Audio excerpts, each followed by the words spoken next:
တငယ်ချင်းအားလုံးမင်္ဂလာပါ2025ခုနှစ်အောက်တိုဘာလ2ရက်ထူးခြားသတင်းလေးများကိုကျွန်တော်တင်ပြပေးပါမယ်သတင်းထူးဆိုတော့နှစ်ခုလောက်ပဲရှိပါတယ်ဒီသတင်းထူးတော့ဘာလဲဆိုတော့ကြောင်မွဲမျိုးတက်မတော်ကသိမ့်ပိုက်လိုက်ပြီးတော့ဒါအုပ်ချုပ်ရေးအဖွဲ့တွေပေါ့နော်ရက်ဖက်အုပ်ချုပ်ရေးနေဘက်စီမံခန့်ခွဲမှုအတွက်ဒေသဖွံ့ဖြိုးရေးတွေပြန်လည်ဆောင်ရွက်ဖို့အတွက်ဒါအုပ်ချုပ်ရေးအဖွဲ့တွေပြန်လည်ဝင်ရောက်လာတာကိုနေဘက်အုပ်ချုပ်ရေးအဖွဲ့တွေဝင်ရောက်လာတာကိုတွေ့ရတယ်ဒါကတော့ဗာလဲဆိုတော့နေမြေတစ်ခုတက်မတော်စစ်ကြောင်းတွေကဒါနိုင်ငံတော်ရဲ့အချုပ်အခြာအာဏာကိုရောက်ရှိအောင်ပြန်လည်တိုက်ခိုက်သိမ်းယူပြီးတယ်ပြီးရင်အုပ်ချုပ်ရေးကိုတက်မတော်ကဆောင်ရွက်ခြင်းမရှိဘူးနေဘက်အုပ်ချုပ်ရေးပဲနေဘက်ကနော်အရက်ဘက်အုပ်ချုပ်ရေးဌာနဆိုင်ရာတွေအကုန်လုံးဒါဒေသဖွံ့ဖြိုးတိုးတက်ရေးအတွက်ပြန်လည်ဝင်ရောက်လုပ်ကိုင်ဖို့ရောက်ရှိလာကြတာဖြစ်ပါတယ်ဒါကတော့ကြောင်မဲသူကြောင်မဲမျိုးသားတွေအတွက်ဝမ်းသာစရာသတင်းပါနော်အမောင်ထဲမှာအကြာကြီးနေခဲ့ရတယ်နော်မြို့တွေကိုပညာရေးကျန်းမာရေးစီးပွားရေးလမ်းမဆက်သွယ်ရေးနော်ဘာမှဆောင်ရွက်ပေးနိုင်ခြင်းမရှိဘဲနဲ့မြို့သိမ်းတယ်ရွာသိမ်းတယ်ဆိုပြီးလုပ်ကြတယ်ပြီးရင်ဒေသအတွက်လည်းအကျိုးပြုအောင်ဘာမှလည်းဆောင်ရွက်ပေးနိုင်စွမ်းမရှိဘူးဖွံ့ဖြိုးတိုးတက်အောင်လည်းဘာမှလှုပ်ဆောင်နိုင်စွမ်းလည်းမရှိဘဲနဲ့ဒီရွာသိမ်းမြို့သိမ်းဆိုတာမြို့ပြက်ရွာပြက်တာနဲ့ရွာဖြတ်တာနဲ့အတူတူပဲနော်အဲ့တော့ဘာအဓိပ္ပာယ်ရှိလဲဆိုတော့ဘာအဓိပ္ပာယ်မရှိအချိန်တိုင်းလဲတက်မတော်ကလောက်ကိုပြန်ပြီးရောက်ရှိမှာပဲဖြစ်ပါတယ်ဒါအကြောင်းပဲเนาะအကြောင်းပဲဆိုတော့တီဘောကတော့ဟိုဘက်ကလာရှုံးနဲ့ဒီဘက်ကကြောင်မဲနဲ့နှစ်ဖက်ညှက်သွားတဲ့အနေအထားဖြစ်တဲ့အတွက်လာရှုတီဘောဘက်ကိုစုတ်ခွာတယ်ဆိုတာကတော့ဒါကိုယ်တည်းကိုတူးတာနဲ့တူတယ်တီဘောဘက်ကနေကောင်းတဲ့နေရာတော့မဟုတ်ဘူးเนาะအဲ့တော့ကျွန်တော်တို့ပြန်ပြီးသုံးသပ်မယ်ဆိုရင်ကျွန်တော်တို့ရှမ်းမြောက်မှာဆိုရင်သိမ်းမှုတက်မတော်ကပြန်လဲသိမ်းပိုက်ဖို့မြို့9မြို့ကြံနေပါသေးတယ်နမ်တူနတ်ဆန်နန်းခမ်းမန်တုံကုတ်ခိုင်မိုးမိတ်ပေါ့နော်ဒီနံပါတ်2ပေါ့နော်ဒီမြို့9မြို့ကိုတက်မတော်ကနိုင်ငံတော်ရဲ့အချုပ်အခြာအာဏာအောက်ကိုပြန်လဲရောက်ရှိအောင်ဆောင်ရွက်ပြီးကြံနေပါသေးတယ်ဒီအောင်မြင်မှုအစနောင်ချုံနဲ့ကြောင်းမွေးရတော့အစအောင်မြင်မှုရဲ့အစပဲရှိပါသေးတယ်ဒီနေရာမှာစကားပြောရမှာဗာလဲဆိုရင်တစ်ဖက်ကတိန်နီနဲ့ကွမ်လုံမှာတိန်နီနဲ့ကွမ်လုံက MNDA ထိန်းချုပ်ထားရဆိုရင် MNDA ကတိန်နီကွမ်လုံပြန်ပေးပါလားဒါမှမဟုတ်တက်မတော်ကတိန်နီကွမ်လုံကိုပြန်လဲတိုက်ခိုက်သိမ်းယူမှာလားဒါဆွေးနွေးပြီးပြန်ပြီးစွန့်လွတ်မှာလားဒီကိုကန့်ဖုံကြားခြင်းနော်ဖုံအုပ်စုဖုံမျိုးနွယ်တွေကဒီလောက်ကင်မှာပဲနေမှာလားတိုဒီမဟုတ်ဒီကွမ်လုံတိတိန်နီတိဆက်ပြီးတိန်းထားမှာလားဒါကိုစီရင်နည်းနဲ့ပဲဖြည့်ရှင်းမှာလားငြိမ်းချမ်းနည်းနဲ့ဖြည့်ရှင်းမှာလားဒါတွေကတော့နိုင်ငံရေးအခြေအနေကိုကျွန်တော်တို့စောင့်ကြည့်သွားမှာဖြစ်ပါတယ်ဒါကတော့ထူးခြားတဲ့သတင်းတစ်ခုပေါ့နော်နောက်ထူးခြားတဲ့သတင်းကတော့ဒါကျွန်တော်တို့မန္တလေးတိုင်းဒေသကြီးမန္တလေးမြို့မှာဒါမစိုးရင်တိုက်တဲ့ကြီးကိုပြန်လဲတိဆောက်တယ်ပြန်လဲတိဆောက်တယ်ဒီငလီမန္တလေးငလီကြောင့်ပြိုကျပျက်စီးသွားတယ်ဒီငလင်းမစိုးရင်တိုက်တဲ့ကြီးကိုပြန်လဲဒီမူလမစိုးရင်တိုက်တဲ့ကြီးကိုနော်ပြန်လဲတိဆောက်တဲ့အခါမှာဒါပြည်သူတွေအကုန်လုံးကအလူပေါ့နော်အလူတွေကိုရဲ့လက်ဝဲတစားတွေအကြောင်းပြရတနာတွေအဖိုးမြင့်မြတ်တဲ့နော်မြင့်မြတ်တဲ့ရတနာတွေအကြောင်းပြရတနာတွေကိုလှူဒန်းကြတယ်ဒီလှူဒန်းမှုတွေအတွက်လည်းပြည်သူပြည်သားနိုင်ငံသူနိုင်ငံသားတရက်တည်းလဲဝမ်းသာအားရတာရုခေါ်ကြတာကိုတွေ့ရတယ်ဒါကျွန်တော်တို့အစတာရုခေါ်ခဲ့ပါတယ်ကျွန်တော်တို့ဗုဒ္ဓဘာသာမြန်မာလူမျိုးတွေရဲ့တရားတရားကြောက်ခမန်းလိလိဖြစ်တယ်ဆိုတာကိုကျွန်တော်တို့တွေ့ရတာဖြစ်ပါတယ်ကျောင်းဆောက်ခြင်းရဲ့အလှူကျောင်းနော်အလှကျောင်းဆောက်ခြင်းရဲ့အလှူကနော်အလှူထဲမှာအမျက်ဆုံးဆိုတာအားလုံးလည်းသိပါတယ်ဒါကျွန်တော်တို့လည်းဒါဗုဒ္ဓဘာသာတာကြီးထဲထဲဝင်ဝင်ကြီးမှုတ်ဝင်နေဗုဒ္ဓဘာသာနိယုဖလာဖြစ်ပေမဲ့ကျွန်တော်တို့ဖတ်ရှုလေးလာတော့ကျောင်းဆောက်တဲ့လူကဒါအမျက်တဲ့အလှူဖြစ်ပါတယ်နော်ဒီထဲမှာအားလုံးမန်းလေးသားတွေရောနော်အနေနဲ့ရက်ကပြည်သူတွေရောဒါကျောင်းမြတ်ရတာတွေလှူဒန်းတဲ့အတွက်လူတွေကဝမ်းသာကြတယ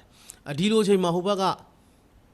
နီးပေးရက်ကွက်တွေအညာသူညာသားတချို့အချို့တွေဒီအလှူနဲ့ပတ်သက်ပြီးတော့ဒါမနာလိုမရှိစိတ်ဖြစ်ပြီးတော့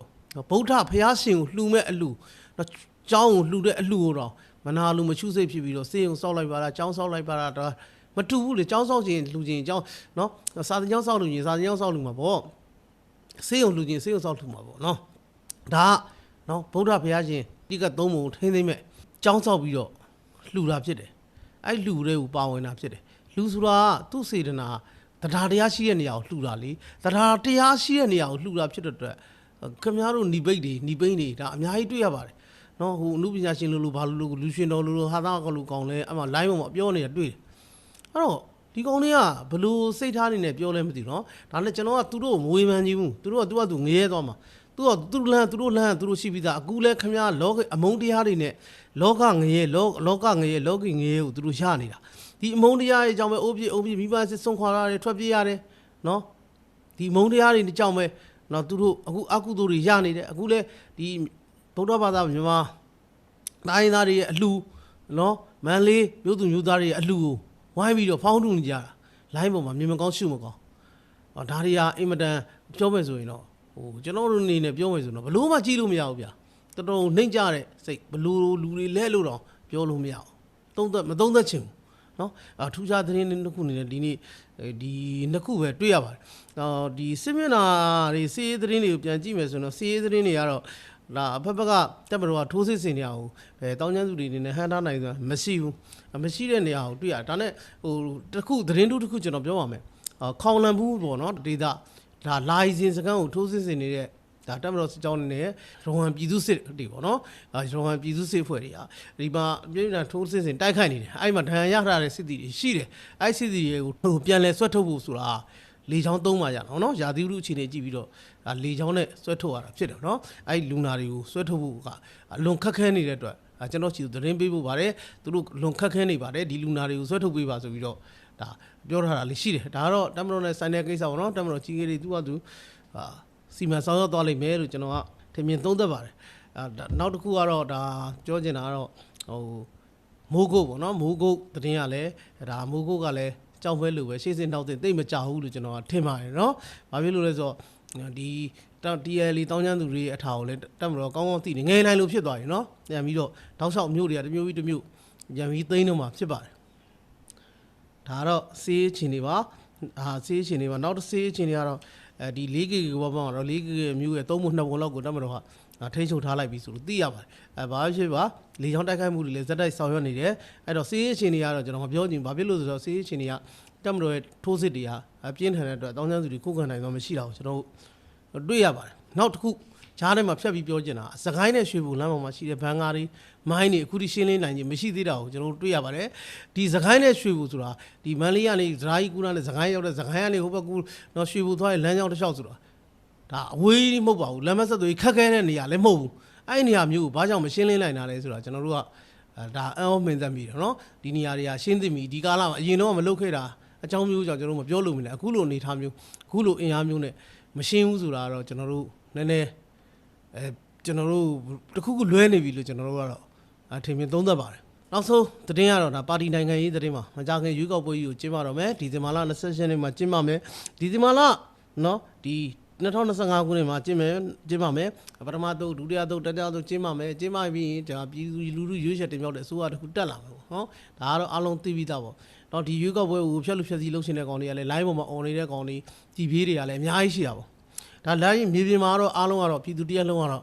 ပါဝင်မဲပေးဖို့လှုံ့ဆော်နေကြတယ်အခုမဲစင်းတွေလာပြီးကြည့်ကြတယ်မဲစင်းတွေကတ်ထားပြီးမဲစင်းတွေလာပြီးကြည့်ကြတယ်ပထမသုတ်တော့မဲစင်းတွေလာပြီးကြည့်ရတယ်ဒီပုံစံသုံးကာကြီးနဲ့မပြောင်းရသေးတဲ့သူတွေကသူတို့ရဲ့66ကာကြီးတွေမိတူယူမှတ်ပုံတွေမိတူတွေနဲ့သူတို့ဒါပုံစံ33ကာကြီးနဲ့ပြန်ပြီးမဲပေးဖို့ပြောင်းရွှေ့နေကြလောက်ကင်နေကြတာဟုတ်ဒါရက်ကွက်ဒီဒေတာအသီးသီးမှာကျွန်တော်တို့တွေ့ရပါတယ်ဘာဖြစ်ဖြစ်ကျွန်တော်ပြောပါတယ်ကျွန်တော်ရောက်တဲ့နေရာတိုင်းမှာပြောတယ်ဒါကျွန်တော်ဆိုရင်ကွင်းစင်းနေတာပေါ့နော်နောက်6ကွင်းစင်းနေကျွန်တော်နေမြေတစ်ခုမှာကျွန်တော်ပြည်သူလူထုနဲ့ဓာတ်ရိုက်ထိတွေ့ကွင်းစင်းနဲ့ယူကောက်ဖို့တဲ့တွားနေတယ်ပေါ့ကျွန်တော်ရောက်တဲ့နေရာတိုင်းပြောတာတကွာခင်ဗျားတို့ဘောနော်ရွေးကောက်ပွဲကြီးဟာသူတို့ကဘာဖြစ်တယ်ညာဖြစ်တယ်ဘာမှဖြစ်မလာနိုင်ဘူးဘလို့ပဲပြောဘလို့ပဲနှောက်ရှိဖြက်စီးပါစေခင်ဗျားတို့ကျွန်တော်တို့ပြည်သူတွေအတွက်ကတော့အ ਨੇ ဆုံးနော်လွတ်တော်တစ်ခုပေါ်လာမယ်ရွေးကောက်ပွဲကျင်းပရင်လွတ်တော်တစ်ခုပေါ်လာမယ်ပြည်သူလူကိုရွေးချယ်တင်မြှောက်လိုက်တဲ့လွတ်တော်ကိုယ်စားလှယ်တွေဖြစ်လာမယ်လွတ်တော်တစ်ရက်ပေါ်လာမယ်လွတ်တော်တစ်ရက်ပေါ်လာရင်ခင်ဗျားတို့ကျွန်တော်တို့ပြောချင်တဲ့စကားတွေကိုလွတ်တော်တိုင်းပြောလို့ရတယ်ပြီးရင်ကျွန်တော်တို့ဒီမန်တိုင်းတစ်ခုတည်းနဲ့နော်မန်တိုင်းတစ်ခုတည်းနဲ့တွားနေရတဲ့အနေအထားမျိုးကနေနော်ဒါအုပ်ချုပ်ရေးမန်တိုင်းပြီးရင်တရားစီရင်ဥပဒေပြုရေးမန်တိုင်းတရားစီရင်မန်တိုင်းဒီမန်တိုင်း3ရက်ဖြစ်လာမယ်ဒီအနေအထားမျိုးချရင်ဒါဒီမိုကရေစီပေါ့အနည်းဆုံးပေါ့ဒီမိုကရေစီရဲ့အရသာကိုတော့အနည်းနဲ့များခံစားကြရမှာပဲဖြစ်တယ်ဒီလက်ရှိအနေထားမှာကျွန်တော်တို့နိုင်ငံမန်တိုင်းတစ်ခုတည်းနဲ့ပဲလက်ဖက်နေတာဖြစ်တယ်ဒီသဘောတရားလေးကိုနားလည်ကျွန်တော်တို့ဒီခုပြုလုပ်မဲ့ရွေးကောက်ပွဲဟာဘာထူးလဲဘာတွေများထူးလာမှာလဲလို့မေးရင်အဲ့စကားလုံးလေးတွေကိုပဲခင်ဗျားတို့ရှင်းပြလိုက်တာ ਨੇ ဘာထူးတယ်ဆိုတဲ့အဖြစ် နော်ခင်ဗျားတို့ဖြေနိုင်မှာဖြစ်တယ်ကျွန်တော်ဆိုအနည်းဆုံးအဲ့လောက်လေးတော့ကျွန်တော်ရှင်းပြခဲ့ပါတယ်ဘာလို့ဆိုတော့လူပေါင်းစုနားလဲတဲ့နိုင်ငံရေးကိုနားလဲတဲ့သူတွေရှိတယ်နားမလဲတဲ့သူတွေလည်းရှိတယ်နားမလဲခဲ့ကြလို့ပဲအခုအားလုံးတော့ခုသဘုံထားပြီးတော့သူများခိုင်းနိုင်ငံရေးနှစ်ဖားချိုးတိုးခံပြီးခိုင်းစားပြီးသေးတဲ့ကောင်တွေထောင်ထဲတောင်းတဲ့ချီပြီးရှိနေတာပေါ့ဗျာဘာမှနိုင်ငံရေးနားမလဲပေါ့နိုင်ငံရေးနားလဲတဲ့ကောင်မင်းကဂျင်းလာထဲလို့မရဘူးလို့ပြောလိုက်ပါဦးနော်အဲဒီသဘောပါပဲနော်နိုင်ငံရေးနိုးနေမစင်နိုင်ငံရေးနိုးနေမစင်တဲ့အခါမှာဝမ်းစာမရှိတဲ့အခါနိုင်ငံရေးစကားနှစ်ဖားချိုးတိုးခံရတယ်နိုင်ငံရေးဝမ်းစာမရှိတဲ့အခါနိုင်ငံရေးနှစ်ဖားချိုးတိုးခံရတယ်မသိမချင်းခိုင်းစားခံရတယ်ဒါ PDF တွေဒါမြင်အောင်ကြည့်ဘာမှဖြစ်မလို့သေမှာပဲအချိန်တိုင်းနော်တော်ရဲတောင်ထဲမှာဒါဖြစ်ပြီးတော့ဘာကြီးပါညာကြီးပါတော်လန်ရေးကြီးပါနေဆက်ကနေဟိုငစီလူကောင်မျိုးဟိုတော့ခိုးသွားတဲ့ကောင်တွေအော်ပေါက်တကယ်အော်တာအဟုတ်ကြီးထင်မနေနဲ့နော်မြေပြင်မှာအဲ့လောက်မလွယ်ဘူးစစ်တိုက်တာလည်းအဲ့လောက်မလွယ်ဘူးနော်အဲ့လောက်လွယ်တကူနိုင်မယ်လို့အဲ့လောက်လည်းမလွယ်ဘူးဘယ်ရမှလွယ်တကူမရအောင်ရှောက်ပြီးသူတို့ရင်ဘတ်ထဲကသူတို့ထင်ရမြင်ရသူစိတ်ထဲအမုန်းတရားကိုအခြေခံပြီးရှောက်ပြောနော်တကယ်တမ်းကျတော့မြန်မာနိုင်ငံမှာဒီမိုကရေစီနီးလန်းကိုသွားဖို့ဟာခင်ဗျာစစ်တိုက်ပြီးသွားလို့ရတယ်လို့ဒီကောင်တွေမေးကြရလားသေချာခန်းခဏမေးကြည့်တယ်မှာရွေးကောက်ပွဲနီးလန်းမှာဒီမိုကရေစီနီးလန်းကိုသွားဖို့အခြားလမ်းမရှိဘူးအဲကြောင့်ကျွန်တော်တို့ကဘာထူးမှလဲမင်းအနည်းဆုံးတော့ခင်ဗျားတို့လွတ်တော်ပေါ်လာမယ်နော်မန်နိုင်ကြီး၃ခုဖြစ်သွားမယ်နော်မန်နိုင်ကြီး၃ခုဖြစ်သွားမယ်အုပ်ချုပ်ရေးအာဏာနော်အုပ်ချုပ်ရေးတရားစီရင်ဥပဒေပြုဆိုရမန်နိုင်ကြီးတွေကအပြန်လန်ထိန်းချောင်းမှုစနစ်နဲ့ဆောင်ရွက်သွားမှာဖြစ်တဲ့အတွက်လက်ရှိနေသားတဲ့တော့အများကြီးတာတယ်ဆိုတော့ကျွန်တော်တို့ကတိဆောက်ကိုရှင်းပြတယ်ရောက်တဲ့နေရာတွေမှာနော်ဒါကျွန်တော်တို့မြေပြင်ကိုယ်စင်းတဲ့အခြေအနေလေးပါဟုတ်ကဲ့ကျေးဇူးတင်ပါတယ်ကျွန်တော်ကြော်သွားပါ